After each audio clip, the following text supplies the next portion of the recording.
Hi masters, అందరికీ నమస్తే. Welcome to JPS wisdom. మన ఛానల్ ద్వారా న్యూ ఎనర్జీ అనేటువంటి న్యూ ఏజ్ విజ్డమ్ను అందుకుంటున్న ప్రతి ఒక్క దివ్యాత్మ స్వరూపులకు, ధ్యానమిత్రులకు, మన యూట్యూబ్ కుటుంబ సభ్యులందరికీ కూడా పేరు పేరున నా హృదయపూర్వక కృతజ్ఞతలు, ధన్యవాదాలు మాస్టర్స్. మనం మన స్వాధ్యాయ యోగాలో గత 5 రోజులుగా న్యూ ఎనర్జీ అనే అద్భుతమైన జ్ఞానాన్ని అందుకుంటున్నాము. ఇప్పటి వరకు ఎన్నో విశేషాలను మనం తెలుసుకున్నాము. నిన్నటి భాగంలో టోబయాస్ అసలు ఈ సృష్టి ఎలా ఏర్పడింది, సృష్టికి ముందు ఈ స్థితి ఎలా ఉంది అని మనకు తెలియజేశారు. ఈ జ్ఞానం అంతా కూడా శంబాల మాస్టర్స్ సెంజోరా లిపిలో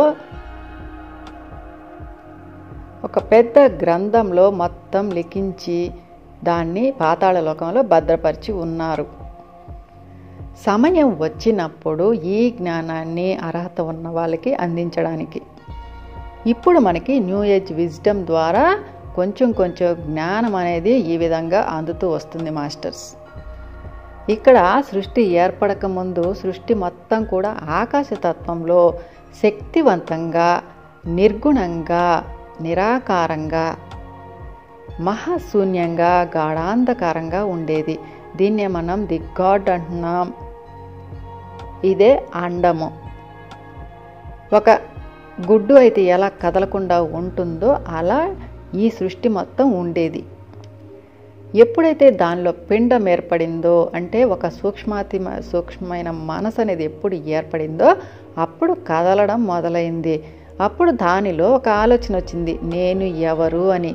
ఆ నేను ఎవరు అనే ఆలోచన రావడంతోనే తనను తాను తెలుసుకోవాలని ఒక్కసారిగా తనను తాను అనంతంగా విస్తరించుకుంది. అది విశ్వమానసం. ఈ విశ్వమానసం పుట్టి మనకి శంబాల మాస్టర్స్ అందించిన ప్రకారము 190 కోట్ల బిలియన్ల సంవత్సరాలు అయింది అని. ఈ విశ్వమానసం తనను తాను దర్శించుకోవాలని కోటాను కోట్ల శకలాలుగా విడిపోయింది. ఈ శకలాలనే మనము స్పిరిట్స్ అంటున్నాం, అంటే మూల చైతన్యాలు. ఇవన్నీ కూడా ఏకకాలంలోనే ఏర్పడ్డాయి కాబట్టి అన్నింటికీ ఒకే గుణాలు కలిగి ఉంటాయి. ప్రతి స్పిరిట్కి కూడా ఒక విశ్వం, అంటే ఒక రాజ్యం ఉంది. ఈ స్పిరిట్లో 2 రకాల కోణాలు ఉన్నాయి. ఒకటి స్త్రీతత్వం, 2 పురుషతత్వం. ఈ రెండింటి మధ్య ఏర్పడిన ప్రేమ బంధం కారణంగా ఒక మేల్ ఎనర్జీ రావడం జరిగింది. దాన్నే మనము ఇప్పుడు జాగ్గా మనకి టోబయాస్ చెప్తున్నాడు. ఈ మేల్ ఎనర్జీనే సృష్టికర్త. ఇక్కడ మూల చైతన్యం సృష్టి చేయదు. మూల చైతన్యం నుంచి వచ్చినటువంటి ఆ మేల్ ఎనర్జీ ఇక్కడ సృష్టి చేస్తుంది. అటువంటి జాక్కులమే మనమంతా కూడా. అయితే అదంతా తొలి సృష్టిలో జరిగింది కాబట్టి అక్కడంతా కూడా ఆకాశతత్వం, వాయుతత్వంలో ఉంటుంది. సృష్టి మొత్తం కూడా ఎనర్జీ రూపంలో ఉంటుంది. అయితే ఈ భౌతికమైన కళ్ళకు అది కనపడదు. ఆ ఫ్రీక్వెన్సీకి ఎవరైతే మ్యాచ్ అవుతారో వాళ్ళు మాత్రమే ఆ సృష్టిని చూడగలరు. ఇప్పుడు మనం మలి సృష్టిలో ఉన్నాం కాబట్టి ఇక్కడంతా కూడా సృష్టి కాంతి రూపంలో ఉంటుంది. ఇక్కడ కాంతి, శబ్దం ఉంటుంది. అందుకే టోబయాస్ చెప్తున్నాడు, ఈ జాక్ని మిమ్మల్నిగా ఊహించుకోండి, మీరే ఆ జాక్కులు, మీరే ఆ సృష్టికర్తలు.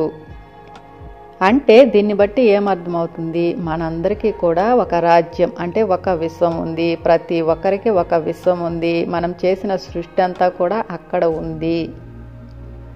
అయితే మనము తొలి స్పిరిట్ని, ప్రైమరీ గాడ్ని మనము ఆది పరాశక్తి అంటున్నాం.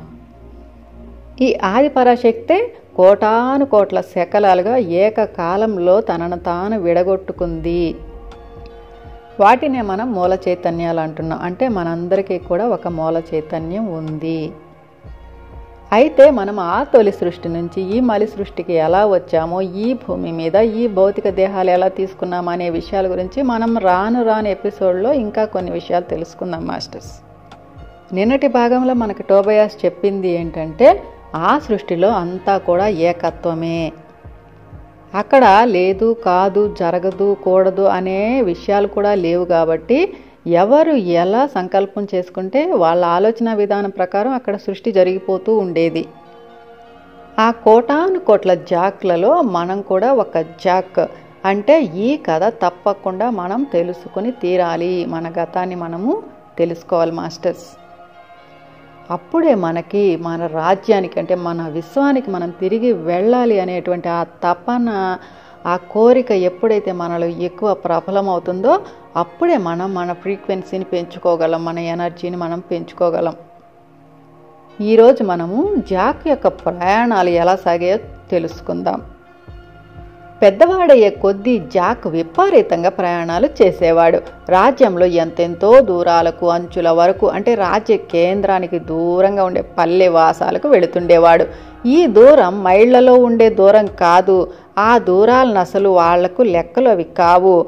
అవి ప్రకంపన విభేదాలతో ఉండే దూరం. కేంద్రానికి దూరమయ్యే కొద్దీ వినూత్నత ఉంటుంది ఆ సృష్టిలో. పల్లెవాసాలంటే ప్రశాంతంగా దూరంగా ఉన్నట్లుండే లోకాలన్నమాట. అక్కడి స్థానికులను కలిశాడు. కొత్త ప్రదేశాలను, కొత్త అవకాశాలను, లోకాలను, వాటి వాతావరణాన్ని చూశాడు. వాళ్ళు రాజ్యంలోని వాళ్లే, కానీ కొత్తగా వేరుగా కనిపించారు అతనికి. రాజ్య పొలిమేరల్లో తనకు కనిపించిన క్రొత్త రకాల చెట్లను, జంతువులను చూసి ముచ్చటపడ్డాడు. తాను తెలుసుకుంటున్నది అతనికి నచ్చింది. విశ్రాంతి తీసుకునేవాడు కాదు జాక్. మునుపు ఎన్నడూ తాను చూడని క్రొత్త ప్రదేశాలను చూడాలని వెతుకుతూ ఉండేవాడు. కనబడ్డ వాళ్లతో స్నేహం చేసేవాడు. ఉన్నది ఏకత్వమే, కానీ ఆ ఏకత్వపు సృష్టిలో కూడా వైవిధ్యం ఉన్నది. ఒక్కో ఆత్మ ద్వారా ఒక్కో రకంగా సృష్టి జరుగుతోంది. సృష్టి బయటి అంచులను ఇంకా బయటికి నెట్టడం మొదలుపెట్టాడు జాక్. అంటే సృష్టిని విస్తరింపచేస్తూ పోయాడన్నమాట. తన అనుభవాలను స్పిరిట్కు అందించాడు. అతని ద్వారా స్పిరిట్ ఎంతో కృతజ్ఞతతో, గౌరవంతో తన జ్ఞానాన్ని పెంచుకుంటున్నది. సృష్టి గురించి మనం ఒక్క విషయం అర్థం చేసుకోవాలి. అది ఒకసారి మొదలయ్యాక అనంతంగా సాగుతూనే ఉంటుంది. ఒక నిర్దిష్ట కోణంలో సృష్టి జరుగుతున్నదంటే అది ఏదో ఒక నాటికి స్తంభన దశకు చేరుకుంటుంది. క్రొత్తగా ఇక చేసేది, తెలుసుకునేది లేకపోవటం వల్ల ఆ స్తంభన దశ వస్తుంది. నిర్గుణుడిగా, ఏకశక్తిగా ఉన్న మూలంలో తన గురించి తాను తెలుసుకోవాలన్న ఆలోచన, తన సామర్థ్యం తెలుసుకోవాలన్న ఆసక్తి బయలుదేరాయి. దాంతో తొలి సృష్టి ఏర్పడింది కదా. ఆ ఏకత్వంలో జరిగిన సృష్టి ఒకానొక దశకు వచ్చాక ఇక క్రొత్తదనం లేకపోవడంతో స్తంభన దశకు వచ్చేసినట్లయింది.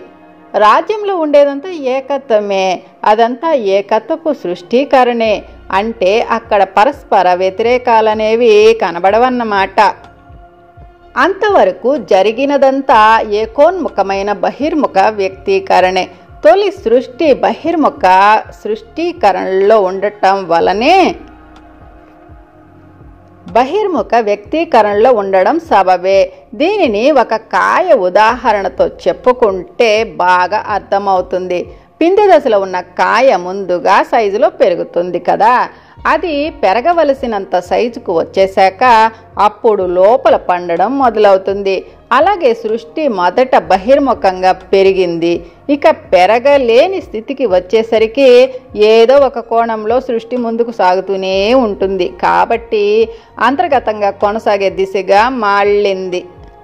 అయితే ఇంటి మీద ప్రేమ వల్ల, ఇంటిలోని ఆనందం వల్ల స్పిరిట్కి అనిపించింది అంతర్దృష్టితో చూడవలసిన సమయం వచ్చేసిందని. అప్పుడే ద్వంద్వత్వం బయలుదేరింది. చివరి అనుభవం. ద్వంద్వత్వపు పుట్టుకను ఆత్మలు ఎలా ఫీల్ అయ్యాయో టోబయాస్ కథ రూపంలో మనకు చెప్తున్నాడు. మన కథలో కథానాయకుడు జాకే. అతని కథ బాగానే చెప్పుకుంటూ మనలో ప్రతి ఒక్కరి కథను చెప్పుకుందాము. జాక్ కథలాగే చెప్పుకుంటూ. జాక్ యవ్వనంలోకి అడుగు పెట్టాడు. త్వరలోనే తను రాజ్యాధిపతి అవుతానని అతనికి తెలుసు. సింహాసనం ఎక్కాలని తెలుసు. రాజు కావాలని తెలుసు. రాజునై రాజభవనంలోనే ఉండిపోయి పరిపాలన చేయడానికి ముందు ఒక్క చివరి అనుభవం కోసం వెళతాను. సుదీర్ఘ ప్రయాణం చేసి నేను ఇంతకు మునుపెన్నడు చూడని ప్రదేశానికి వెళ్ళి వస్తాను. చాలా థ్రిల్లింగ్గాను, సమస్యాత్మకంగాను ఉండి సవాలు విసిరే చోటికి వెళ్ళి వస్తాను అనుకున్నాడు. సాధారణంగా ప్రయాణాల్లో తను వెంట తీసుకెళ్లే పరివారాన్ని ఈసారి తన ప్రయాణంలో వెంట తీసుకెళ్లకూడదని నిశ్చయించుకున్నాడు. ఆ ప్రయాణం ఎప్పుడూ ఒంటరి ప్రయాణమే. ఒక చిన్న మూటతో అర్ధరాత్రి పూట తన భవనం నుంచి రహస్యంగా బయటపడ్డాడు. ఇంతకు ముందు చూసిన ప్రదేశాల గుండా సాగాడు. తనకు పరిచయం ఉన్న గ్రామాల గుండా సాగాడు. రాజ్యంలో కొత్త ప్రదేశాలకు చేరుకున్నాడు. ఆ ప్రదేశం చాలా థ్రిల్లింగ్గాను వేరుగాను ఉన్నా అది అహమాస్మి రాజ్య పరిధుల లోపలే ఉన్నది. అయితే జాక్ కొత్త కొత్త వాటిని చూస్తున్నాడంటే అక్కడి సృష్టిలో వైవిధ్యం ఉన్నట్లే కదా. మరో అటువంటప్పుడు ఏకత్వం ఉన్నట్లు ఎలా అవుతుంది అని ప్రశ్న. వివిధ దశలుగా గుర్తించడమే, వివిధ దశలుగా విస్తరించడమే సృష్టి యొక్క ప్రధానమైన ఉద్దేశం. అన్ని ఆత్మలు ఒకే విధంగా ఆలోచిస్తే ఇక సృష్టి ఎప్పటికీ పెరుగుతుంది. ఒకే తల్లిదండ్రులకు పుట్టిన ముగ్గురు బిడ్డలు ఒకేలా ఎదగరు కదా. ఒక్కొక్కరు ఒక్కో కోణంలో అభివృద్ధి చెందుతారు. అలాగే తొలి సృష్టిలోని ఆత్మలు వివిధ రకాలుగా సృష్టి చేశాయి. దానివల్ల ఆత్మల అనుభవాలలో ఆలోచనలో కూడా వైవిధ్యం ఏర్పడింది. జరిగిన దానిని విశ్లేషిస్తూ కొత్త దానిని రూపొందించడంలో సృష్టి మరో అడుగు ముందుకు వెళ్ళింది. తేజోతత్వం ఎలా ఏర్పడింది? ప్రకంపన స్థాయి తగ్గి తేజోతత్వం ఏర్పడింది. అలా కాంతి స్థాయికి దిగాక గాని ఒక రూపం ఏర్పడలేదు. ఈ కాంతి మన భౌతిక నేత్రంతో మనం చూసే కాంతి కాదు. ఉన్నత ప్రకంపనలో గోచరమయ్యే కాంతి ఇది. అలా కాంతితో ఏర్పడిన ఆ రూపానికి ది గ్రేట్ సెంట్రల్ సన్ అని, మహాతేజో కేంద్రమని, సూర్య కేంద్రమని పేరు. తేజోతత్వంలో ఉన్న భగవంతుడే ఈ మహాతేజో కేంద్రం. ఇది గోచర సృష్టిలో నాంది. తేజతత్వం ఏర్పడగానే అంతవరకు వాయుతత్వంలో ఉన్న ఆత్మలు కాంతి దేహాలను పొందాయి. అతని ప్రకంపన వేగం తగ్గి కాంతి శరీరం ఏర్పడింది.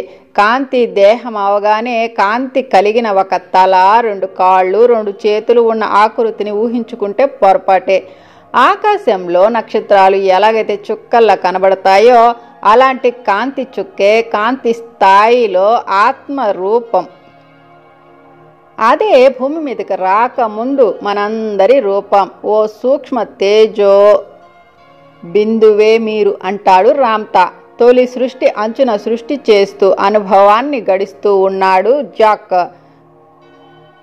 అది చాలా కష్టకాలంగా ఉన్నది. ఏకత్వంలో కష్టం అనేది లేదు కదా, అంతా సుఖమే కదా. మరి ఈ కష్టం ఫీలింగ్ ద్వంద్వత్వపు వాసన మొదలైందన్నమాట. చాలా పెద్ద సవాల్ను ఎదుర్కొంటున్నట్లున్నది. ఆ దశలోనే జాక్ తన లోపల ఒక ఉరుము లాంటి శబ్దం ఎన్నడూ లేని విధంగా ఫీల్ అవ్వసాగాడు.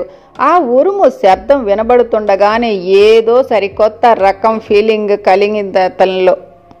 తనలో మార్పులు ద్యోతకం కావటం మొదలుపెట్టాయి. అతనికి ఏవో అసాధారణమైన ఇబ్బందికరమైన ఫీలింగ్ కలగసాగింది. అదే ద్వంద్వత్వం పుట్టుక. ఎన్నడూ లేని ఒక సందిగ్ధత, అపనమ్మకం. స్పిరిట్లో ఏకత్వం ఇక లేదేమో అనిపించింది. మొట్టమొదటిసారిగా అతను స్పిరిట్ నుంచి విడిపోయినట్లు, సంబంధం తెగిపోయినట్లు ఫీల్ అయ్యాడు. గతంలో తాను అన్నిటి గురించి ఏమనుకున్నాడో అది ఇప్పుడు సరికాదనిపించసాగింది. ఏకత్వపు పొందిక ఇక లేదని, ఉండేదల్లా పరస్పర విరుద్ధమైన ద్వంద్వత్వం అని మొట్టమొదటిసారిగా ఫీల్ అయ్యాడు. స్పిరిట్కి కంట్రోలు లేదని అతనికి అనిపించడమే ఆ ఉరుము రూపంగా బయటపడింది. అంతవరకు తాను స్పిరిట్ ఒకటేనన్న భావన ప్రత్యేకించి లేదు కానీ ఇప్పుడు మాత్రం స్పిరిట్ పట్ల అన్య భావన ఏర్పడింది. ఇదంతా అతను ఎంచుకున్న అనుభవంలోని భాగమే. అందులో పొరబడడం అనేది లేదు. అనుభవం కోసం బయలుదేరిన వాడు ఎలాంటి పరిస్థితులను ఎదుర్కొన్నా అది అతని సంకల్పమే అవుతుంది. అపనమ్మకం లాంటిది అనుభవంలోకి రాసాగింది. కోపము, క్రోధము లాంటివి అనుభవంలోకి రాసాగాయి. అతనిలో మార్పు మొదలైంది. అతను అలా అనిపించగానే కారణం ఏకత్వంలో చీలిక ఏర్పడడం, వేరు భావన, పరాయి భావన ఏర్పడటం. కేంద్రంలో ఏర్పడిన చీలికను అప్పటి ఏకత్వపు సృష్టి అంచున ఉన్న జాక్ అనుభవించగలిగాడు. అప్పుడు జాక్ది కాంతి దేహం ఇంకా ముందుకు సాగి నేల అంచులకొచ్చాడు. ఎదుగుతూ ఎదురుగా మహాసముద్రం ఉన్నది. అటువంటిది తానెన్నడూ చూడలేదు. చెరువులు చూశాడు, నదులు చూశాడు, కానీ సముద్రాన్ని ఎన్నడూ చూడలేదు. తన రాజ్య కథలలో మహాసముద్రాల గురించి విన్నాడు. నేల అంతమయ్యే స్థలాల గురించి విని ఉన్నాడు. దానిని దాటి వెళ్ళకూడదని కూడా విని ఉన్నాడు. రాజ్యం అక్కడితో అంతమైపోతుందని, దానిని దాటి వెళ్ళడం తెలివిగల పని కాదని విని ఉన్నాడు. ఏకత్వపు సామ్రాజ్యంలోని వారికి ఏకత్వపు పరిమితి తోచిందన్నమాట.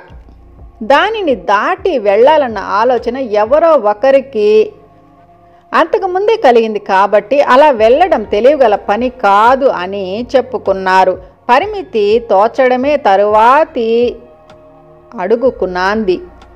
ఆ పరిమితిని దాటాలన్న ఆలోచన ఏర్పడిందంటే ఆ వ్యక్తి దానికి అతీతంగా ఎదిగాడన్నమాట. ఇక ఆ పరిమితి గోడ కూలడం తప్పనిసరి. అంటే ద్వంద్వత్వపు ఆవిర్భావం తప్పనిసరి. ఆ ద్వంద్వత్వాన్ని జాక్ రుచి చూడసాగాడు. కనుక దీనిని బట్టి అర్థమవుతోంది ఏమిటంటే, మూలంలో ఏదన్నా మార్పు వచ్చిందంటే ఆ మార్పు ఆత్మలు కోరుకుంటేనే వస్తుంది తప్ప పరమాత్మ తనంతట తాను సృష్టిలోని వారికి ఒక బహుమతిగా ఆ కొత్తదనాన్ని ఇవ్వడు. ఆ రాత్రంతా నిద్ర లేకుండా ఆలోచించాడు జాక్ అప్పుడు ఉన్న ప్రకంపన స్థాయిలో. అలసంఖ్యలో అసలు నిద్ర అనేదే ఉండదు. అంతగా ఆలోచించాడని చెప్పడం ఇక్కడ ఉద్దేశం. తరువాతి అడుగు వేద్దామా వద్దా అని ఆలోచించాడు. సముద్రం మీద సాగుదామా లేక వెనుదిరిగి ఇంటికి వెళ్ళిపోదామా అని ఆలోచించుకున్నాడు, చర్చించుకున్నాడు. ఇంటికి తిరిగి వెళ్ళి స్థిమితంగా ఉండలేని రకం అతను. అందుకే మరుసటి రోజు ఒక చిన్న పడవను తయారు చేసుకోవడం మొదలుపెట్టాడు. రోజుల తరబడి కష్టపడి పడవను తనకు సంతృప్తి కలిగే విధంగా తయారు చేసుకున్నాడు. అంటే తగిన ఎనర్జీలను తయారు చేసుకున్నాడు. వెళ్ళకూడని చోటుకి వెళుతున్నానేమో, పవిత్రమైన రూలును అతిక్రమిస్తున్నానేమోనని కడుపులో గుబులుగా బాధగా ఉన్న సముద్రం మీద ప్రయాణం అయ్యాడు. ఇక్కడ పడవ అనేది కథ కోసం తనను తాను సంసిద్ధపరుచుకున్నాడన్నమాట. అలా అనుకూలించింది. చప్పున సముద్రం మీదికి వెళ్ళిపోయాడు. ఆ సముద్రం ఒక క్రొత్త రకం ఎనర్జీ. అటువంటి ఎనర్జీని అతనెన్నడూ అనుభవించి ఉండలేదు. చాలా రోజులు ప్రయాణం చేశాడు. సముద్రం ప్రశాంతంగా ఉన్నది. గాలి మందమారుతంగా వీస్తోంది. అంతా బాగానే ఉన్నట్లు కనబడింది. కానీ జాక్ మనసు లోతుల్లో ఎక్కడో ఏదో ఇబ్బంది. అతని బాధ మరింత ఎక్కువైంది. ఏదో జరగబోతుందని అతనికి తెలుస్తోంది. ఇంతవరకు ఏమీ జరగనందుకు జాక్కి కొంచెం బోరు కొట్టిందని కూడా చెప్పవచ్చు. తరువాయి భాగం అగ్నిగోడ. ధన్యవాదాలు.